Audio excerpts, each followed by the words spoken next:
अस्सलाम वालेकुम दोस्तों, उम्मीद है कि आप लोग सब खैरियत से होंगे और ठीक ठाक होंगे। दोस्तों, आज आप लोगों के लिए बहुत इंटरेस्टिंग वीडियो लेकर आए हैं जिसमें जावेद अख्तर और नुसरतदीन शाह ने इस्लाम के बारे में बहुत घटिया अल्फाज की है। न तो सिर्फ घटिया बातें की है बल्कि इस्लाम को बदनाम करने की कोशिश भी की है और डॉक्टर जाकिर नाइक ने इन लोगों को मुंह तोड़ जवाब दिया है। दोस्तों, आइए वीडियो को देखते हैं। वीडियो को लाइक करें और चैनल को सब्सक्राइब करें। एक उसकी बिना मर्जी के पत्ता नहीं हिलता और वो हर चीज आपकी और मेरी देख रहा।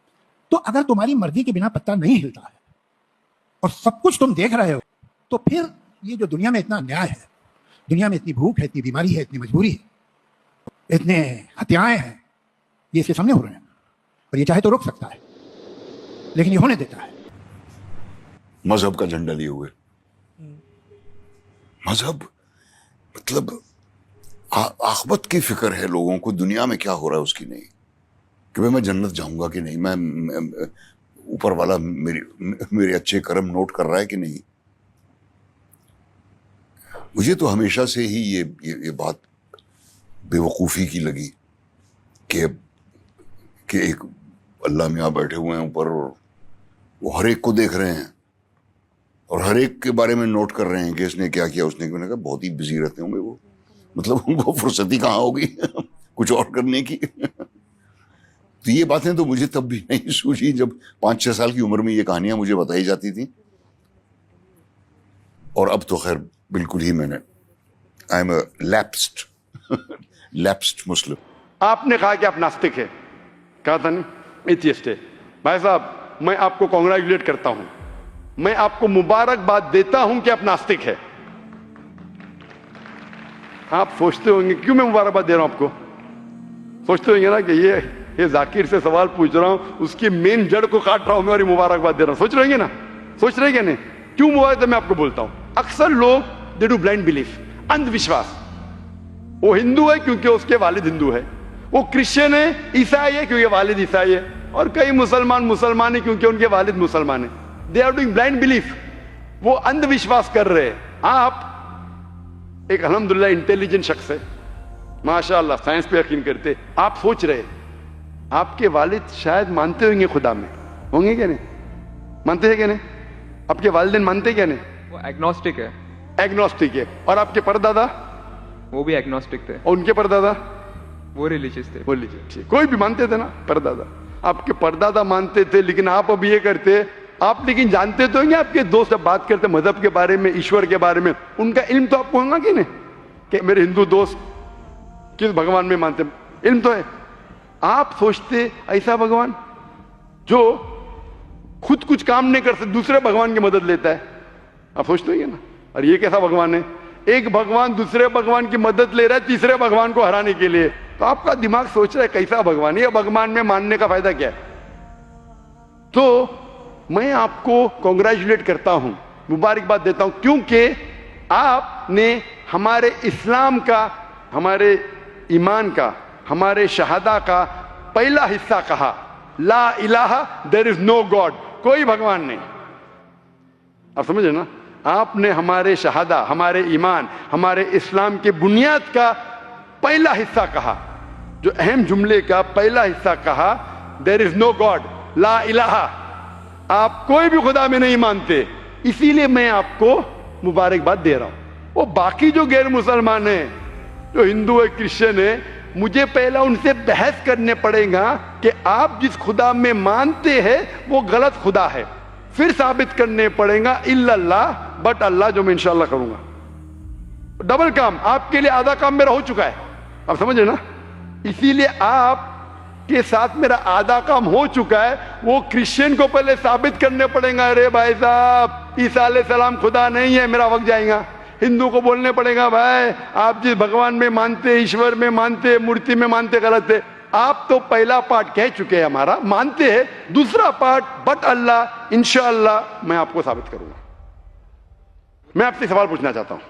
आप माशाअल्लाह साइंस में मानते हैं, मैं भी साइंस में मानता हूं। आप साइंस पे यकीन करते हैं, अल्हम्दुलिल्लाह, मैं भी लिमिटेड, जहां तक के सही है मानता हूं।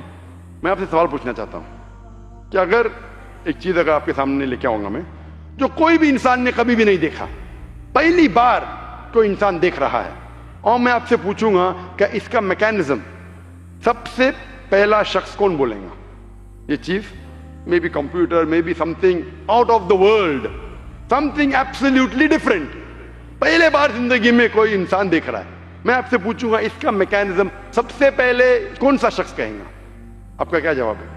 वो तो डिस्कवरी या रीडिस्कवरी रहेगा, तो उसको पहला स्टडी करना पड़ेगा ना, इन डेप्थ स्टडी होगा, उसके बाद ही पता चलेगा। सबसे पहले बार स्टडी तो बाद में हुई। मेरा सवाल यह है कि सबसे पहला शख्स कौन रहेगा उसके बारे में जो कह सकेगा मैकेनिज्म के बारे में? जो डिस्कवरर है, वो जो डिस्कवर करेगा वो चीज को। मिसाल के तौर के ऊपर अगर कोई गाड़ी बनाता है, गाड़ी तो डिस्कवर किसने नहीं किया, वो तो बना रहा है। गाड़ी तो इन्वेंट किया था, इन्वेंट ने बनाया है। वो इन्वेंटर क्या है?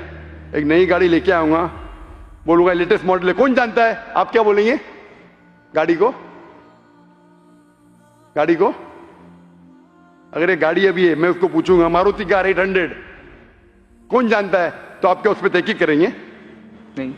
आप क्या बोल, कौन जानता है मारुति 800 के बारे में?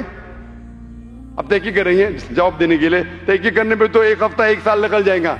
जवाब क्या है? मैं अंदर के बारे में जानना नहीं चाहता हूं, ये पूछना चाहता हूं कि सबसे पहला शख्स कौन होगा जो उसके बारे में जानता है। तो क्या जवाब रहेगा आपका? आप साइंटिस्ट है माशाल्लाह। जिसने बनाया रहेगा उसको पता है। बराबर, जिसने बनाया है। अंग्रेजी में कहेंगे क्रिएटर, मेकर, मैन्युफैक्चरर, इन्वेंटर, जो भी बोलो, लफ्ज का इधर उधर है, बट आप मानते हैं कि सबसे पहली बार वो क्या चीज है बाद में डिस्कस करेंगे। अगर कोई चीज आपके सामने आती है जिसका आपको इल्म नहीं है और आपसे पूछा जाएगा कि सबसे पहला शख्स कौन है जो इस चीज के बारे में जानता है, तो जवाब है उसका creator, manufacturer, inventor, maker, producer. तकरीबन मानी एक है। यह जवाब आपके ध्यान में रखिए। अभी मैं आपसे पूछना चाहता हूं, यह कायनात जो है, ये कायनात यूनिवर्स है, ये वजूद में कैसे आई? On its own. Science study कर रहा है। नहीं, आपने कहा आप साइंस के स्टूडेंट है क्या? नहीं। हाँ हूँ। Big Bang, actually Big bang theory में मानते हैं। Big Bang today is an irrefutable proof for the scientist. There may be some people differing, ऐसा डिफरेंस ऑफ ओपिनियन सब में है, सब चीज में डिफरेंस ऑफ ओपिनियन है। But tomorrow if someone can come up with a better theory and he can prove Big bang is wrong, someone comes up, वो कल की बात है। आप तो बोले science advance, age of today we believe in big bang. आज के हिसाब से, कल क्या होगा छोड़ो ना, कल क्या होगा छोड़ो, आज के हिसाब से, आपके इल्म के हिसाब से कायनात कैसे वजूद में आई? Big bang theory. Big bang theory. ये बिग बैंग थियरी मतलब first there was the primary nebula, there was a big bang, a secondary separation give rise to galaxies, stars, suns etcetera. ये बिग बैंग के बारे में पता कब लगा आपको? कितने साल पहले आपके हिसाब से? कुछ आइडिया है? ईयर तो नहीं पता। नहीं, तकरीबन कितने साल पहले? तकरीबन नो आइडिया। तकरीबन एग्जैक्ट नहीं पूछो, तकरीबन। मुझे या ह्यूमैनिटी को? ह्यूमैनिटी को। आपको नहीं, आपको पता चलेगा जब आपने पढ़े, पर उसमें यह भी पता लगता है ना सबसे पहले किसको नोबेल प्राइज मिला, कौन से साल में मिला, पता है तकरीबन कितने साल पहले? No idea, maybe 30, 40, 50 years. बिल्कुल सही। 30 बोलो, 40 बोलो, 50, मैं आर्ग्यू नहीं करूंगा, मैं आर्ग्यू नहीं कहूंगा। सही जवाब तकरीबन 40 साल है, लेकिन 30 बोलो मैं आर्ग्यू नहीं करूंगा, 50 बोलो आर्ग्यू नहीं करूंगा, 60 बोलो आर्ग्यू नहीं करूंगा, लेकिन 30, 40, 50, 60 ईयर बराबर। ये लफ्ज जो आप कह रहे हैं, ये जो बिग बैंग के बारे में कुरान मजीद में 1400 साल पहले लिखा हुआ है, सूरह अंबिया में, सूरह नंबर 21 आयत नंबर 30 में, अवलम यरल लज़ीना कफरू, क्या वो काफिर नहीं जानते, अन्न समावाति वल अर्द, ये आसमान और धरती एक थे। अवलम यरल लज़ीना कफरू अन्न समावाति वल अर्द कान तरतकन फफ्तकनाहुमा, और एक धमाका हुआ और ये अलहदा हुए। Do not the unbelievers see the heavens and the earth were joined together and we clove them asunder. अभी this is nothing but the Big Bang theory in a nutshell. जो Big Bang कहती है, this is a nutshell. वो Big Bang में आप जब जाएंगे उसमें और आपको एक्सपेंशन मिलेगा, बिलियन ईयर्स पहले हुआ, 5 बिलियन या 5 ईयर्स, दैट डिफरेंस ओपिनियन। ये बिग बैंग के बाद कौन सा गैस है, नियॉन आया, प्रोटॉन है, वो सब discussion, but big bang is the irrefutable proof according to scientist. I would like to interfere here with your permission, of course. Why does religion need to use science as a walking stick, whereas science never refers to religion? माशाअल्लाह, भाई साहब ने पूछा कि religion को science की walking stick क्यों चाहिए, साइंस को रिलीजन की जरूरत ही नहीं है। भाई साहब रिलीजन को साइंस की जरूरत नहीं है, साइंस को रिलीजन की जरूरत है। इसीलिए Albert Einstein who got a Nobel Prize winner, famous physicist, उसने कहा science without religion is lame and religion without science is blind. That was his personal opinion. I would just like to say one thing. When a doctor... जवाब दिया ना अभी तक? Okay. जवाब complete नहीं. I think it would be better if I just add. No, you can add, but you keep on adding every sentence, the main will go away. Right. Otherwise, every time you can keep on arguing, the whole thing may take 10 hours. For that, we can have a private discussion. Sure. Fine? We'll have private discussion. We'll discuss 1 hour, 5 hours, 10 hours. Tomorrow night you come. Till morning no problem. Not that I'm running away. Then everyone will think that why are you giving this person? Is it your personal thing? No. So then, fine. What the main thing is, because if you want to keep on beating, or you can keep on asking counter question, it'll keep on going. No, I don't want to beat around the bush. No, not beating around the bush. Let's get to the main subject first. Let's get to the main subject first. Because when you keep on growing, then you miss the whole point. As I was saying, that Albert Einstein, that science without religion is lame and religion without science is blind. ये Albert Einstein का personal view था. हर scientist का view personal view है. ये science की बुनियाद है. उसका पर्सनल व्यू है, लेकिन वो पर्सनल व्यू को साबित करता है. आप मानो या नहीं मानो, आप ये कहना चाहे कि साइंटिस्ट जो कह रहा है पर्सनल व्यू ने, it is illogical statement according to me. हर साइंटिस्ट का व्यू पर्सनल व्यू है. जाकिर का व्यू भी पर्सनल व्यू है, आपका व्यू नहीं है. हो सकता है आप मेरे व्यू से सहमत है, नहीं सहमत है. This is science. इस्लाम को साइंस की जरूरत नहीं है. आप साइंस का सहारा क्यों ले रहे? क्योंकि आप साइंस में मानते हैं, इसलिए सहारा ले रहा हूं. आप साइंस में नहीं मानेंगे, मैं साइंस का सहारा नहीं लूंगा. कुरान की आयत है, कुरान में अल्लाह ताला फरमाते हैं, सूरह इमरान में सूरह नंबर 3 आयत नंबर 64 में, ताला इला कलिमतिन सवाइन बैना बैनकुम, आओ हम उस बात की तरफ जहां पर हम में यकसा है. सबसे पहली बात, अल्लाह नअबुदा इल्लल्लाह, कि हम सिर्फ अल्लाह की इबादत करें. वो जो हिंदू पूछता है, मैं हिंदू मजहब की बात कर रहा हूं, उस टाइम साइंस की नहीं बात किया. वो क्रिश्चियन जो पूछी ईसा अलैहिस्सलाम के बारे में, मैंने बाइबल की बात किया. ताला इला कलिमतिन सवाइन बैना बैनकुम, आओ हम उस बात की तरफ जहां पर हम में यकसा है. मैं अगर साइंस की बात नहीं करूंगा, पोइट्री की बात करूंगा, मानेंगे क्या? मैं शेर शायरी करूंगा, बोलेंगे क्या शेर शायर? मैं तो साइंस वाला आदमी हूं. क्योंकि आप साइंस में मानते हो, मैं साइंस की बात कर रहा हूं. मैं वेद कोट कर रहा हूं, नहीं कोट कर रहा हूं. मैं गीता कोट कर रहा हूं, नहीं कोट कर रहा हूं. बाइबल कोट, उधर वेदा कोट किया हूं, गीता कोट किया हूं, उधर साइंस नहीं कोट किया हूं. तो कुरान इज अ मास्टर की, सारे ताले की चाबी है. चाहे वेद हो, चाहे बाइबल हो, चाहे भगवत गीता हो, चाहे साइंस हो. लिटरेचर पोएट्री पे भी कर सकता हूं, लेकिन आप पोएट है नहीं, वैसा तो मैं भी नहीं हूं. आपने कहा साइंस का सहारा किधर ले रहे? मैं सहारा ले रहा हूं आपको समझाने के लिए. आप बोलेंगे अब हिंदी में क्यों बात? हिंदी समझते, जर्मन में बात करो, आप समझेंगे क्या? ये सब मैं भी जर्मन नहीं जानता हूं. क्योंकि आपने कहा कि I am a man of science. आप अगर नहीं कहते तो साइंस की बात करता ही नहीं था. तो ये सवाल आप सवाल करते जा सकते. It is just diversion. आप अगर साइंटिस्ट से ये सवाल कर रहे, अगर ये गांव का आदमी मुझे सवाल किया तो भानु भी, आप अपने आप को साइंटिस्ट कह रहे, फिर बोलते साइंस का सहारा क्यों ले रहे? क्योंकि आप साइंस में मानते हैं. मेरा सवाल था कि ये चीज कुरान में किसने लिखा बिग बैंग के बारे में आपके हिसाब से? ये कुरान 1400 साल पुराना, ठीक है? ये कुरान में किसने लिखा? I have no idea. I haven't read Quran. नहीं, लेकिन मैं हवाला दे रहा हूं ना, और आप तर्जुमा पढ़ सकते हैं. मैं झूठ नहीं बोल रहा हूं. Maybe Prophet Muhammad. Maybe हो सकता है. ठीक, I don't know. Maybe, ठीक है. सही है गलत? Maybe. ये दुनिया जो हमारी है, दुनिया का शेप क्या है? What is the shape of this earth? Circular. Circulus. Circle. It's ovoid. Geospherical. मैं जरा मदद कर रहा हूं, क्योंकि ये मैं जरा साइंस के डिग्री में जरा हायर लेवल हूं. मैं डॉक्टर हूं. आपकी डिग्री क्या पता नहीं, मैं साइंस स्टूडेंट हूं, तो मदद करना हर इंसान का फर्ज है. सर्कल मतलब फ्लैट है. It should be spherical, you should say. Better than spherical is geospherical. Exact, correct ना? सर्कल करेक्ट है कि जियोस्फेरिकल करेक्ट है? You are right. Geospherical. Ovoid भी करेक्ट नहीं, जियोस्फेरिकल. ये कभी पता चला आपको? कितने साल पहले? नहीं पता. मैं आपकी मदद करूंगा, क्योंकि मैं भी साइंस का स्टूडेंट हूं, इस्लाम के अलावा साइंस का स्टूडेंट भी हूं. ये सबसे पहले जो इंसान ने जाना और साबित किया कि the world is spherical is sir Francis Drake. सन 1577 में जब दुनिया के गोल वो सेल किया, उसने साबित किया कि दुनिया गोल है.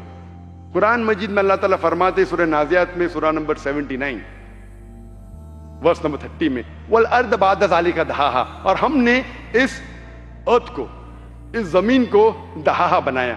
दहाहा अरबी लफ्ज जो आता है दुहिया से, जिसका मतलब एग शेप। और हम जानते हैं earth completely round like a ball ने, it is flattened from the poles, geospherical shape. और ये दुहिया है, ये आम अंडा नहीं है, it is an egg of an ostrich, शतुरमुर्ग का अंडा है।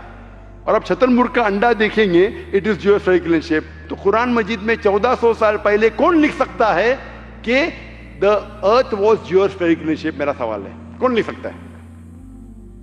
उस वक्त कौन जानता था? ये पता कब लगा? 400 साल पहले। तो 1400 साल पहले कौन लिख सकता है?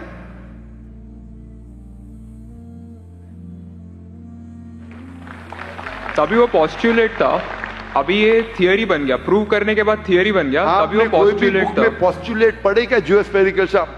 आप अगर स्टूडेंट ऑफ साइंस है, मैं भी स्टूडेंट ऑफ साइंस है, अगर आप गलती करेंगे तो मेरा फर्ज होता है कि आपको सुधारूं। There was no postulate, there was a hypothesis, probably it was not documented, it was a hypothesis, it is theoretical but no proof. And geospherical तो था ही नहीं। इवन सर फ्रांसिस ड्रेक जब दुनिया के गोल गए, उसने ये नहीं कहा कि जियोस्फेरिकल है, उसने कहा स्फेरिकल है।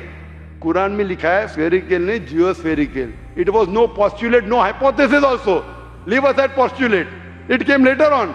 जियोस्फेरिकल तो और करीब है। कुरान में कौन लिख सकता है? Probably some early scientist, probably some early scientist. ठीक है, अर्ली साइंटिस्ट ने लिखा। पहले बोले मोहम्मद सल्लल्लाहु अलैहि वसल्लम हो सकता है, फिर बोले अर्ली साइंटिस्ट, बिग बैंग लिखा, ये लिखा। ठीक है, ये चांद जो है, चांद की रोशनी खुद की रोशनी है क्या रिफ्लेक्टेड रोशनी है? रिफ्लेक्टेड। रिफ्लेक्टेड है। कभी पता चला? यस्टरडे, 200 साल पहले, 300 साल पहले, 400 साल पहले। उस पर बहस नहीं करेंगे। कुरान मजीद में 1400 साल पहले लिखा है सूरह फुरकान में सूरह नंबर 25 आयत नंबर 61 में कि ये चांद और सूरज की खुद की रोशनी है, चांद की रोशनी बोरोड है, ली गई है या रिफ्लेक्टेड है, नूर या मुनीर। तो कौन कुरान में लिख सकता है कि ये चांद की रोशनी खुद की रोशनी नहीं है, बोरोड रोशनी है, रिफ्लेक्टेड है? पहले हर इंसान समझता था कि चांद की खुद की रोशनी है। कोई भी हाइपोथेसिस भी नहीं था, बराबर ना? ये हाइपोथेसिस भी नहीं था 1000 साल पहले कि चांद की रोशनी खुद की है। स्फेरिकल था, मैं जानता हूं, पीपल ऑफ पाइथागोरस ने कहा था। चांद के बारे में तो किसी ने भी नहीं कहा। कौन लिख सकता है कुरान में 1400 साल पहले कि चांद की रोशनी खुद की नहीं है, ली गई है, बोरोड है, रिफ्लेक्टेड है? कौन लिख सकता है? Stick to my earlier answer. क्या आंसर है? Some scientist. पहले बार साइंटिस्ट, सेकेंड बार साइंटिस्ट, थर्ड। लेकिन ये साइंटिस्ट ने जब जाना, दुनिया से कहा क्यों नहीं? Because those times were those. अगर साइंटिस्ट ने कहा, आपकी साइंस की किताब में क्यों नहीं लिखा है? 1400 साल पहले आपके साइंस ने किताब में बिग बैंग क्यों नहीं लिखा? आपके साइंस की किताब में वर्ल्ड इज जियोस्फेरिकल क्यों नहीं लिखा है? मेरी साइंस की किताब में भी नहीं लिखा है, मेरी साइंस की किताब में भी नहीं लिखा है कि 1400 साल पहले चांद की रोशनी खुद की रोशनी नहीं है। क्यों नहीं? तो आपका यह आर्ग्यूमेंट के साइंटिस्ट ने कहा एक बार तो होगा, 2 बार तो चलेगा, तीसरी बार भी माफ किया। अभी चौथी चीज पूछता हूं मैं, चौथी चीज पूछता हूं कि हम जब पढ़े स्कूल में, आपने स्कूल कब पास किया? 2002। मैंने पास किया 1982 में, आपने 20 साल बाद पास किया।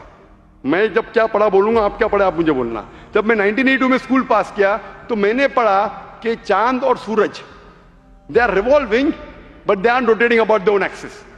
आपने क्या पढ़ा स्कूल में? चांद और सूरज रोटेट कर रहे एक्सिस के ऊपर, क्या नहीं? हाँ, लेकिन मैंने पढ़ा नहीं कर रहे। अभी आपका इल्म स्कूल के अंदर मेरे इल्म के बाद आया और सही है। जब मैंने पढ़ा स्कूल के अंदर कि चांद और सूरज घूम रहे लेकिन अपने महवर पे, अपने एक्सिस पे नहीं रोटेट कर रहे। लेकिन कुरान मजीद की आयत है सूरह अंबिया सूरह नंबर 21 आयत नंबर 33 में, हुवल्लज़ी खलक़ल लैल व नहारा, उसने है जिसने बनाया रात और दिन, व शम्स वल कमर, सूरज और चांद, कुल्लुन फी फ़ल्किन यस्बहून, ये घूम रहे हैं, रिवॉल्व कर रहे और अपने महवर पे रोटेट भी कर रहे। तो मैंने पढ़ा ये स्कूल के अंदर, मेरे कुरान में दोनों टकराव है, तो मैं इधर चौंक गया। मैं मुस्लिम भी था और साइंस का स्टूडेंट, चौंक गया। अभी साइंस तस्लीम करती है, आपने भी पढ़ा कि सूरज और चांद रोटेट करते। तो जब मैं स्कूल में था मेरी साइंस टीचर ने कहा रोटेट नहीं करती है, आपकी साइंस टीचर ने कहा करती है। अने अभी 20 साल 30 साल पहले पता चला, बिल्कुल सही। तो किसने लिखा ये 1400 साल पहले? इस कुरान मजीद में कि सूरज और चांद घूमने के अलावा अपने महवर पे घूम रहे, दे आर रोटेटिंग। एक गुमनाम साइंटिस्ट जिसने इल्म हासिल, साइंटिस्ट का मतलब वो जो तहकीक करता है, तहकीक करता है और साबित करता है। किसी ने भी 1400 साल पहले साबित ही नहीं किया। क्या आपने पढ़ा स्कूल के अंदर क्या 1400 साल पहले साबित हुआ ये? नहीं।